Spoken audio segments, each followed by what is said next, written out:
We present Crawford Logan as Paul Temple and Gerda Stevenson as Steve in Paul Temple and Steve, a serial in 8 episodes by Francis Durbridge.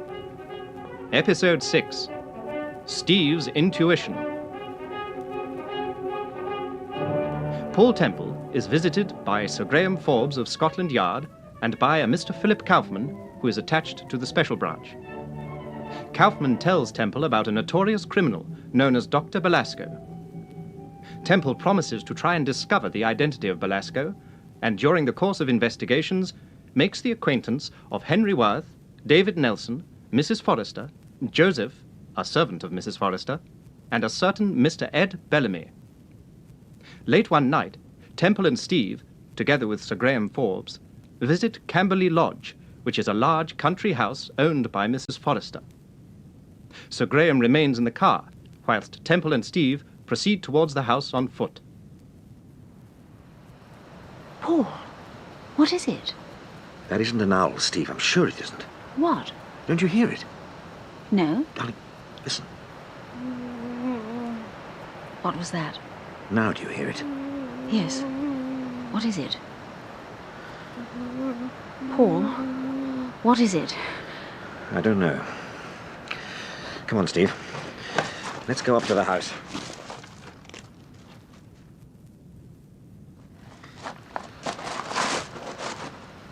The door's open. Yes. But don't go in without... Listen. Did you hear it? Yes. Where's it coming from? I don't know. But it's certainly not coming from the house. It sounds to me as if it's coming from over the other side, near those bushes. What are you doing? I'm just looking at the step, darling. It's blood. Yes. Paul, what do you think's happened? Shh, someone coming. Who is it?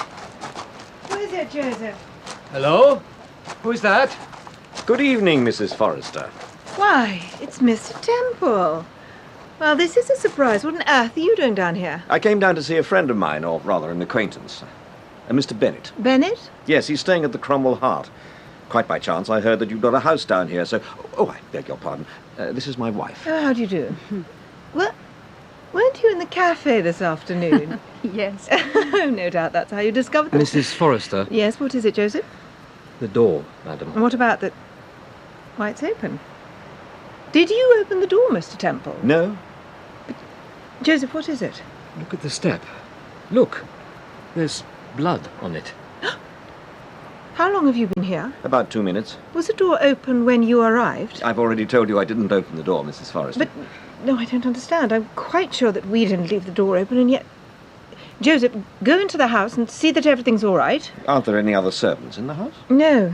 Apart from Joseph, I only employ a man and his wife and a girl of 16, and they're spending the evening at Willsborough. They won't be back until much later. Go along, Joseph. Would you like me to come with you? Well, if you wouldn't mind, sir. Come along. We shan't be long. This is all rather bewildering. Have you been away from the house for long? What do you mean? Oh, I see. About half an hour, I should say. We walked down to a cottage of mine. It's about half a mile from the main gate. Oh, yes, I believe I noticed it. It's a rather pretty little cottage with a thatched roof. That's right. It's occupied by an old man called Bert Travers. He used to work on the estate, donkeys years ago, when my father owned the place. After you left him, you came straight back here. Why, yes, of course. That must have been about 10 or 15 minutes ago? Well, possibly a little longer. I suppose Mr. Travers could verify that. Of course he could verify it, if you consider it necessary, Mrs. Temple. I've got a feeling that it may be necessary, Mrs. Forrester. What do you mean? Mrs. Forrester? What's happened? There's someone in the shrubbery. Mr. Temple drew back the curtains in the lounge and we could see him. Paul? There's someone at the back of the house. It rather looks as if the poor devil's been knocked out. That must have been the noise we heard. He must have been trying to shout for help. Mr. Temple, this blood on the step. Yes, Joseph? Well, it looks as if whoever was hurt must have been taken through the front door and out of the house. But that's impossible. Quite impossible. Why is it impossible? Well... Did you take anyone out of the house tonight, Mrs. Forrester? No, of course we didn't. Did we, Joseph? Why, no, madam. All right. Come along, Joseph. Let's go round to the back of the house. Steve, stay with Mrs. Forrester, please. The window is over on the left, sir. Where? Oh, yes, I see. Well, we want to be a little more this way, I think. Yes, sir. There's a hedge just over on the right. Mind you're facing that branch, sir. Look! Look, sir! Yes, I see him. Oh, horrible. Oh, Lord. What's happened to him? Obviously, he's been beaten up by someone and then apparently dragged here. Is he dead? Yes. Who is he, sir? Do you know? His name's Braddock. Until you find Abel Dunn, or the lorry for that matter, you can't possibly justify that statement. Don't let's confuse the issue, Temple. I sent Braddock down to Greenchurch because I was under the impression that Dunn had taken the lorry there and was going to contact Belasco. Now Braddock must have discovered something of supreme importance. Otherwise, he wouldn't have been murdered. Exactly. And what do you think he discovered? Isn't it obvious? He discovered that Mrs. Forrester was Dr. Belasco. But you've had your men down there for 2 days. You've been over the district with a tooth comb, and you still haven't found any sign of the lorry or the elusive Mr. Dunn. Nevertheless, I still think the lorry's down there. What do you think, Kaufman? I'm still suspicious of our friend Mr. Worth, but at the moment, I must confess, I'm strongly inclined to agree with Sir Graham. After all, this isn't one of your detective novels. What do you mean? Well, just because Mrs. Forrester appears to be so obviously guilty, it doesn't necessarily mean that she's innocent. In other words, you agree with Sir Graham. I do. Well, whether you agree or not, I've taken the necessary steps. What steps? I've sent Perry down to Greenchurch. He went down first thing this morning. I've arrested Mrs. Forrester for the murder of Norman Braddock. For the murder of Braddock? Oh, good heavens, Temple, you're not going to tell me she didn't murder Braddock? She murdered Braddock, I'm certain of that. What makes you so certain, Mr. Kaufman? But it is so obvious. I agree. Look, as soon as he arrives at Greenchurch, Braddock discovers that Mrs. Forrester is living in the district. He makes discreet inquiries, and then one day, the day after you and Sir Graham decide to go down there, he suddenly decides to visit the house. What do you call it? Camberley Lodge. He is discovered searching the house, presumably by Mrs. Forrester and Joseph. He is beaten up. By Mrs. Forrester. Well, by the two of them. Then, when it is dark, they take him outside and dump him in the shrubbery. It's my contention that they were actually doing this when you and Mrs. Temple arrived at the house. But don't you see? It fits together. It fits together like a jigsaw puzzle. For instance, when you and Mrs. Temple arrived at the house, the door was open. Now, if Mrs. Forrester and Joseph were just at the back of the house, as I suspect, then they'd leave the door open. It would be more or less the natural thing to do. Yes, but just a minute, Kaufman. We checked the alibi. They really did visit the cottage. Maybe so, but that doesn't necessarily prove anything. Well, I've got an alternative theory. And incidentally, one which I've expounded before, Sir Graham, under rather similar circumstances. The Rayburn case? Yes. Now, supposing Braddock was murdered not by Mrs. Forrester or Joseph, but by someone else. Someone who wanted to throw suspicion, or shall we say, continue to throw suspicion, onto Mrs. Forrester. I'm listening. And supposing that person deliberately took Braddock down to Camberley Lodge. Go on. When they arrived at the house, it was empty, Mrs. Forrester and Joseph being at the cottage. Well, Supposing that person opened the front door with a pass key and dumped Braddock in the hall. but he wasn't found in the hall. He was found in the shrubbery. Of course he was. What do you mean? I mean that when Braddock was left at Camberley Lodge, he wasn't dead. He got up, opened the front door, instinctively left it open, and then staggered out onto the drive. It was getting dark, the poor devil was frightened. He made his way round to the back of the house and collapsed in the shrubbery. And you expect us to believe, Mr. Temple, that the person that murdered Braddock... Dr. Belasco. Dr. Belasco... You expect us to believe that Dr. Belasco, by sheer coincidence, had a pass key to Mrs. Forrester's house. That's stretching the imagination too far, my friend. No. It was Mrs. Forrester, assisted by Joseph, who murdered Braddock. I'm absolutely certain of that.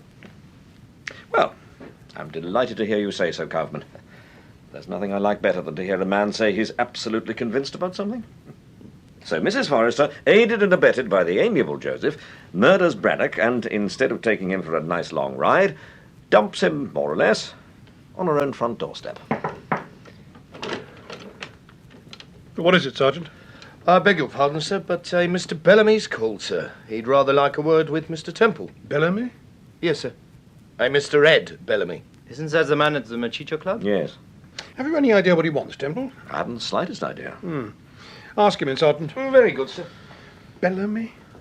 Oh, yes, of course. The car accident. Steve and David Nelson. Mr. Bellamy, sir.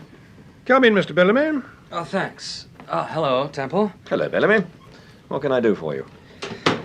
Well, I telephoned your flat, and your wife told me that you were at Scotland Yard, so, well, I guess that kind of sort of made up my mind for me. What do you mean? I've been trying to make up my mind to come see you for the last 12 hours, Sir Graham, but, well... You thought you'd compromise by seeing me? Yeah, that's just about it. What did you want to see Mr. Temple about? Well, now look, let's get this straight. I don't like a guy who goes around shooting his mouth. There are times when, well, kind of pays to talk first and think afterwards. What's on your mind, Mr. Bellamy? May I sit down? Yes, of course. Last night, at about 8:15, I was... Sorry, just a moment. Who's this? My name is Kaufman. Mr. Kaufman is attached to the special branch. Kaufman. Oh, yeah. Yeah, I remember now. You came to the club one night, about 3 weeks ago. Did I? Sure. You danced with a tall, blonde, rather good-looking girl. You appear to have an excellent memory, Mr. Bellamy. I get by. You were saying? Oh, yeah. Last night, somewhere around about 8:15, I was in the club, strolling around, saying hello to the folks, having a few drinks. You know how it is. And suddenly, one of the waiters came up to me. Excuse me, Mr. Bellamy. Yes, Andros, what is it? Are you expecting anyone, sir? Expecting anyone? What do you mean? There's a young gentleman, sir. He went upstairs into your office a few moments ago. Into my office? Yes, sir. You must be mistaken. No, sir. I watched him most particularly.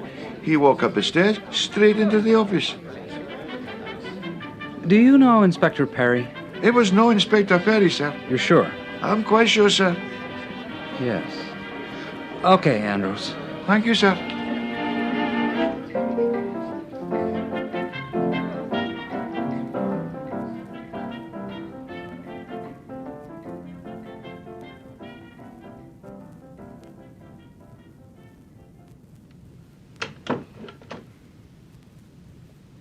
I don't know whether you know it or not, brother.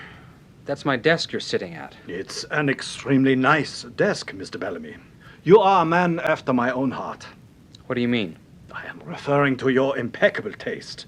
This office, for instance. What's the matter with it? Well, there is nothing the matter with it. Always providing, of course, that you like this sort of thing. Listen, brother. When I go in for small talk, it's usually with dames. Now, what's this all about? Your partner in this business, the late Partner? Mr. I've got no partner. I've never had a partner. I am referring to the late Mr. Harry Marks. Marks invested £12,000 in this place. But that didn't make him a partner. No? No. Oh, you surprise me, Mr. Bellamy. I'm thinking you'll get a lot more surprises before we're through. However, shall we continue? Your partner, your associate, the late Mr. Harry Marks, entered into negotiations with a certain Dr. Belasco. Dr. Belasco? Yes. What sort of negotiations? It was agreed that Marks, or rather you, or shall we say the Machicha Club? You say what you like, but get to the point. It was agreed that the Machicha Club would purchase certain commodities from Dr. Belasco. Commodities which could not be readily obtained in the legitimate market. What are you selling? At the moment, cigarettes. Cigarettes? Well, Say, I read about that. £17,000 worth, huh? This guy Belasco's got plenty of nerve. Mr. Bellamy. Yes? Take this piece of paper. What is it? Take it. Kennington Cottage, Ryford, Kent. What is this? You are requested to bring £900 in cash to that address tomorrow night. Be there by 10 o'clock. Certainly not later than 10:15. You understand? £900? You crazy? Arrangements will be made for the delivery of the cigarettes as soon as Now, the just money a is minute. You listen to me, my fancy friend. You tell this Dr. Livingstone, or whatever the hell they call the guy, that I give the orders around here. And that Harry Marks or nobody else was in a position to negotiate a deal without my consent. When I want cigarettes, or whiskey, or any other goddarn thing, I know where to get it, without contacting Dr. Belasco. Mr. Bellamy. Yeah. No doubt you heard about the Silver Club. Of course I heard. It was in the papers. They had a fire, and the whole place was burned down to... A most regrettable incident. Are you threatening me, Mr... Worth. Henry Worth. Are you threatening me, Mr. Worth? Because by heck, if you are... I am purely suggesting that you do precisely as you are told. £900. 10 o'clock tomorrow night. The address is on the piece of paper, Mr. Bellamy. Well, I didn't quite know what to do about it. Then, suddenly it occurred to me that the most sensible thing to do was to go along and have a chat with Mr. Temple. Surely the most obvious thing to do was to come straight to Scotland Yard.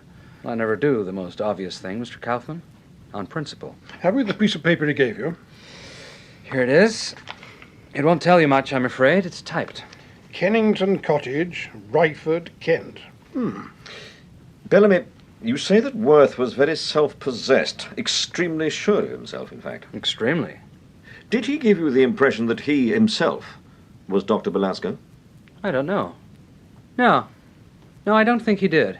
As a matter of fact, I don't quite know why, but I rather got the impression that Dr. Belasco was a woman. What gave you that impression? I don't know. You know how it is.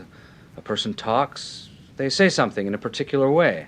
They make a certain kind of gesture. Well, it isn't so much what they say as how they say it. I know what you mean. And I think you're right, Bellamy. I think Dr. Belasco is a woman, and I think that woman is Mrs. Forrester. Mrs. Forrester? Yes, Mr. Bellamy. Yes? Supposing I suggested that Worth deliberately went out of his way to convey the impression that Dr. Belasco was a woman, how would that strike you? Well, seems to me that if that was at the back of his mind, he'd have played it up a bit more. You know what I mean? Subtle but mysterious references to the little lady behind the scenes. Don't you think that would have been a little too obvious? Well, maybe. You haven't said anything to anyone else about this? Not a word. Right, Bellamy. We'll pick you up tonight at the club shortly after 8 o'clock, and I advise you... What do you mean, pick me up? You want me to keep that appointment, is that it? That's it, Mr. Bellamy. But surely... Why, hello, Perry. Good morning, Sir Graham. You've been quick, Perry. I never dreamt that... What is it? Is something the matter? Yes. Well, what is it? Speak up, man. Mrs. Forrester and Joseph left Greenchurch by car shortly after 7 o'clock this morning. Just outside Maidstone, the car skidded and... And what? Joseph escaped with a mere shaking. It was nothing short of a miracle. And Mrs. Forrester? Mrs. Forrester is dead. Dead? But this is ridiculous. Who identified the body? I did, Sir Graham.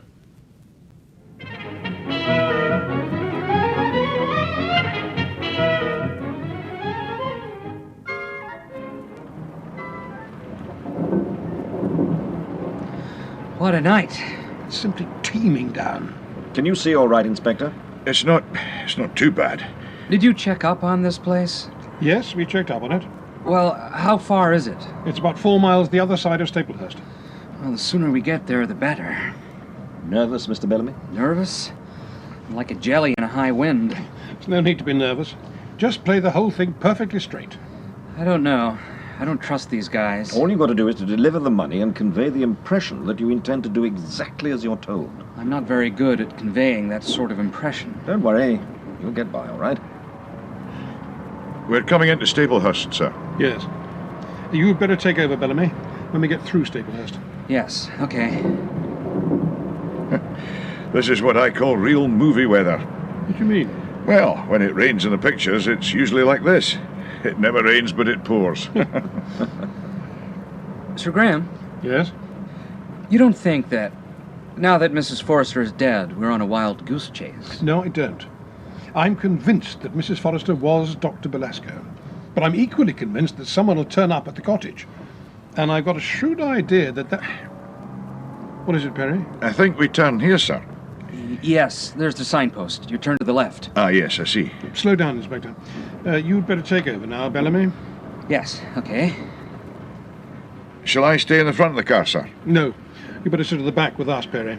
And keep well down, just in case they've planted a lookout on one of the roads.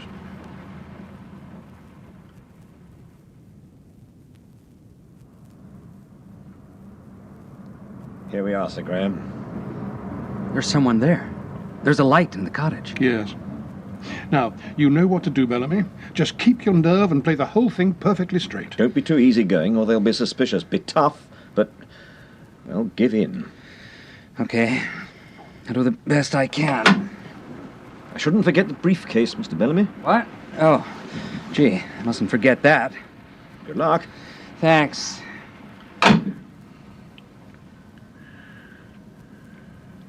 Can you see him? Yes. He's nearly at the cottage. I'll get out and wipe the windscreen, and then we'll be able No! to see.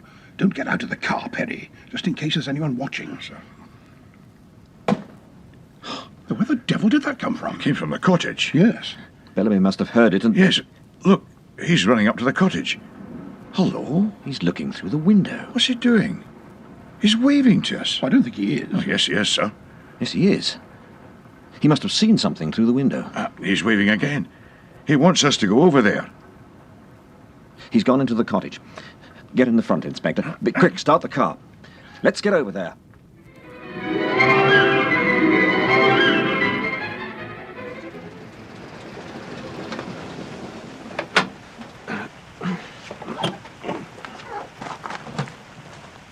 There's Bellamy, coming out of the cottage. What happened, Bellamy? Did you hear that shot? Yes. I was about 20 yards from the cottage when I heard it. I realized that it had come from the cottage, and You ran over to the window. Yes, we saw you. There's a man. I don't know who he is. He's been shot. He's in the kitchen. Come along, Sir Graham. A watch, a wallet, identification card. Uh-huh. It's the laddie we've been looking for, all right. It's Abel Dunn. But what happened? He obviously came here to meet Bellamy. Surely, if he'd intended to commit suicide... He Suicide? didn't commit suicide, Sir Graham. Just a minute. This suicide idea isn't as crazy as it sounds. Supposing he guessed that you were here. The police, I mean. He got the breeze up and decided... No, I guess that doesn't make sense. He'd make a run for it. What exactly happened, Bellamy? Well, I guess you saw what happened. I was about 20 yards away from the cottage. I heard the revolver shot, and I dashed up to the window. You saw Dunn sprawled across the table. I saw him exactly as he is now. Did you see anyone else? Not a soul. As soon as I saw what had happened, I waved to you and dashed into the cottage. You didn't see anyone else in the cottage, I mean? No. I heard a door bang at the back, and I ran out there, but I certainly didn't see anybody. Of course, it's fairly dark. Well, it's dark, all right, but I should have thought if there had been anybody around, I would have spotted them. Yes, I'm inclined to agree. Who's this? Can you see, Inspector? That's Mr. Kaufman. Kaufman? I thought you told Kaufman to wait for us at Yawling. I did. Hello, Kaufman. Hello, Temple. I thought I told you to wait for us at Yalding. I got rather worried, Sir Graham. I began to wonder what exactly was going on. Who's this? His name is Dunn. Abel Dunn. Yes. So, Kaufman, yes? have you been here before, this evening? Why, no, of course not. Why do you ask? I wondered, that's all.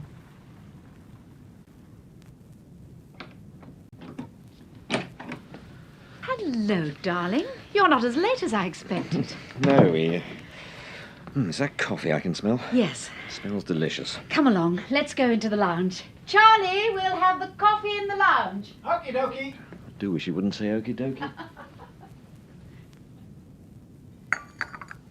How did you know it was Abel Dunn? He had a wallet with several letters in it. Oh, it was Dunn, all right. Paul, Yes, darling? do you really think this means the end of the Belasco affair? What do you mean? Well, if Sir Graham's right and Mrs. Forrester was Dr. Belasco, then the whole business is finished. Do you think Mrs. Forrester was Dr. Belasco? I don't know. Everything points towards it, and yet... Well? Paul, Yes, Steve. if I say something which sounds utterly and completely absurd, you won't think me mad. No. Well, I've got a sort of intuition. What, again? Now, don't you laugh. I was right about Edward Day and the Gregory affair. Well, who do you suspect this time? Charlie? You're the one that should suspect Charlie, darling. Yeah, what do you mean? No, seriously. I've got the strangest sort of feeling about... Kaufman. Yes. Why? What makes you say that? Kaufman's got a pretty good record, you know, Steve. To all intents and purposes, there doesn't appear to be the slightest justification for suspecting Kaufman. To all intents and purposes. I said that because... Oh, hello. Is this tonight's paper? Yes. They've got the Forrester story on the front page. Oh, so I see. It's not a very good photograph of her, is it? I didn't think it was too bad. After all, newspaper photographs are never very good. I beg your pardon, Mum, but we've got a visitor. Charlie, at this hour? Who on earth... Good heavens, Mr. Nelson. What's the meaning of this, Mr. Nelson? I'm sorry to crash in like this, Mrs. Temple. It's quite unforgivable, I know, but... well, That's all right, Charlie. Here we go.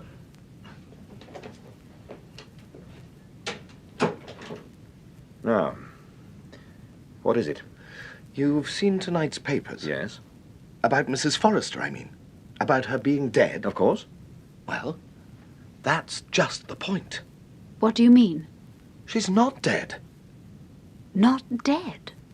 I saw her myself half an hour ago.